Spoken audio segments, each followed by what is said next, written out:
Bəzən o indi bəlağət elmi istəmirəm burada sırf o zətləri danışım, amma lazımdır da Quran ayələrin başa düşmək üçün, hədisləri başa düşməkdən ötürü, çünki bu ərəb dilindədir, ərəb dilinin gözəlliyi də onun bəlağət və fəsahatındadır. Quranın möcüzəsi onun bəlağət və fəsahatındadır. Ona görə sən bilməlisən bəlağəti, sonra Quranı bilməlisən. Quran möcüzədir. Quran yaxşı möcüzədir nə?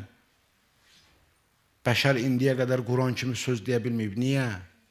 Ona görə ki, Quranda elə bəlağət və fəsahatla nazil olub, insan acizdir Quran kimi danışa. Yaxşı, mən onun bəlağətini bilməyəndən sonra həmən ecaz olmayın hardan biləcəm? Möcüzə olmağın hardan biləcəm? Madam ki, bunun möcüzəsi, bax, İsa Peyğəmbərin möcüzəsi nə idi? Körün gözünü açırdı. Gərək mən əvvəl bilməliyəm ki, bu tibb aləmində nə qədər çətin məsələdir. Biləndən sonra mənə İsa'nın göz açması, körün göz açması möcüzə görsənər də. Mən əgər bilməsəm, xəbərim olmasa, mən indi məsələ təsəvvür edin bir nəfər üçün adi bir şeydir. Buna adi şey kimi baxır. Ona möcüzə görsənir bu. Görsənər. Nə möcüzədir ki bu? Nə möcüzədir ki bu? Elə onu filan mən də bacararam. Məsələn. Deməli, nə vaxtı olur? O möcüzə baş verən iş ki var, o işin mahiyyətini insan biləndən sonra deyir ki, bu möcüzədir.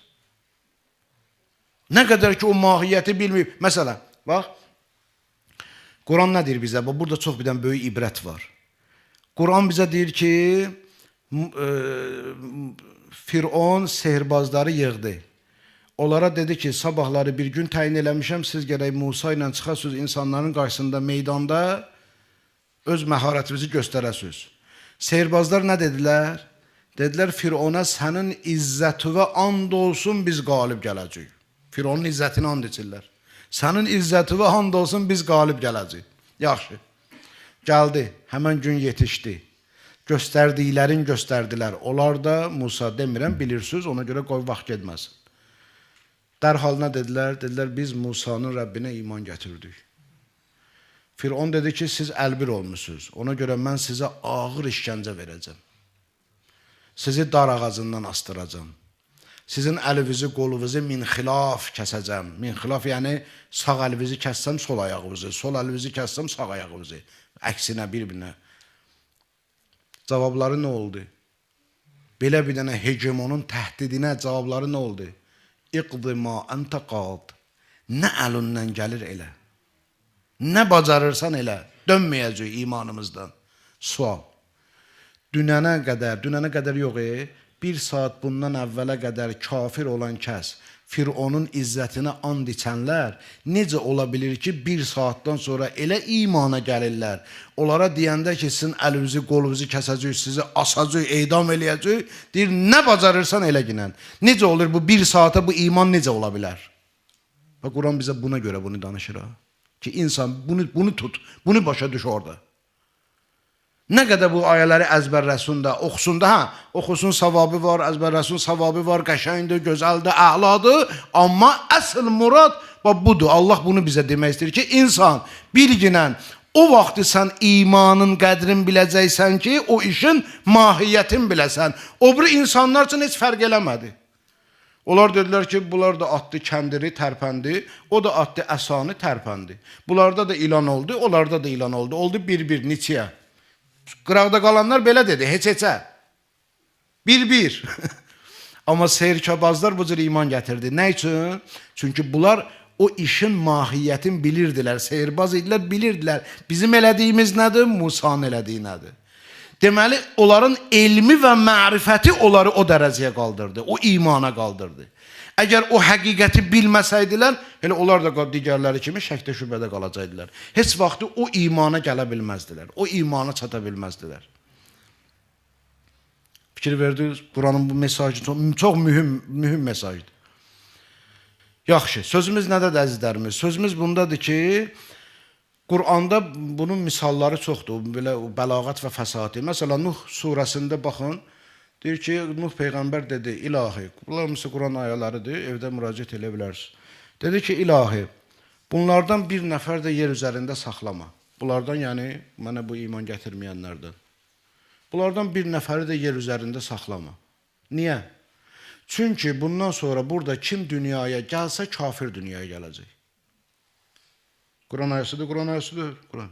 Sual, insan kafir dünyaya gəlir. Bəs demirdiniz ki, Peyğəmbər sallallahu aleyhi və aleyhi buyurub ki, kullu mevludun yuladu ala fitrə və əbəvahu yuhavvidana və yuməccisana və yunassirana. Bütün insanlar doğulanda pak fitrətlə doğulur. Ata-ana, burada ata-ana misaldır, yəni mühit.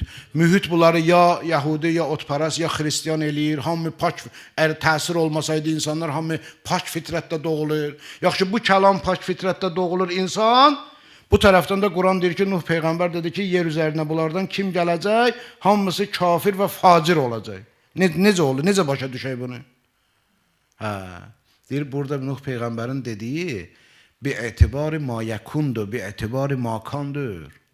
Çünki bəlağat elmində bir var danışırsan bi-etibari makan, yəni hal-hazırda.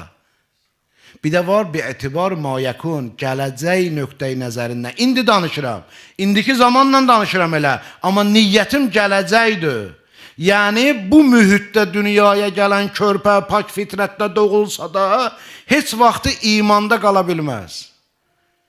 Heç vaxtı qala bilməz. Gələcək nöqteyi nəzərindən burada doğulanlar kafir və facirdir. Hal-hazırdan demirəm mən. Bu Quranın adətidir.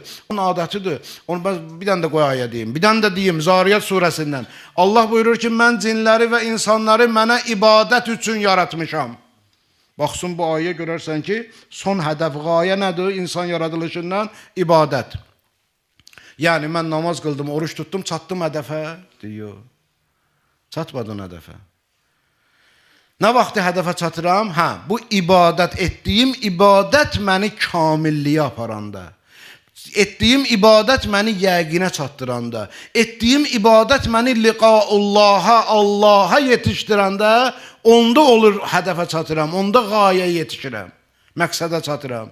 Deyir, bəs onda Allah mən niyə deyir ki, ibadət üçün yaratmışam? Deyir, ibadət o hədəfə vasitə olduğuna görə. Çünki yol odur, o aparır səni kamilliyə. Allaha bəndəçilik insanı rububiyyətə çatdırır.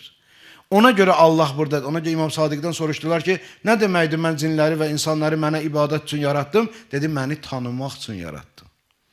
Bəs niyə Allah demədi, liya'rifun dedi, liya'budun? Elə Allah deyəydə məni tanımaq üçün. Deyir, yox, Allahın hədəf, bilir, insan hədəfi mərifətullahdır. Allah tanımaq da hədəf. Amma o hədəfə insan ubudiyyətlə gedir, bəndəçiliklə gedir, Allaha ibadətlə, ona görə Allah onu deyir. Yaxşı, bu misallar idi Qurandan və nə çox da misal, bəs kifayətlənirik bu qədər. Gəlirik mətləbə. Allah bizə deyəndə ki, mən sizdən istəyim Peyğəmbərin zəhmətinin müqabilində onun yaxınların, əzizlərin, əhl-i beytin sevməkdir. Məhəbbəti bizə vacib eləmir, onları tanımağı bizə vacib eləyir. Tanısın sevəcəksən, necə də sevməyəsən.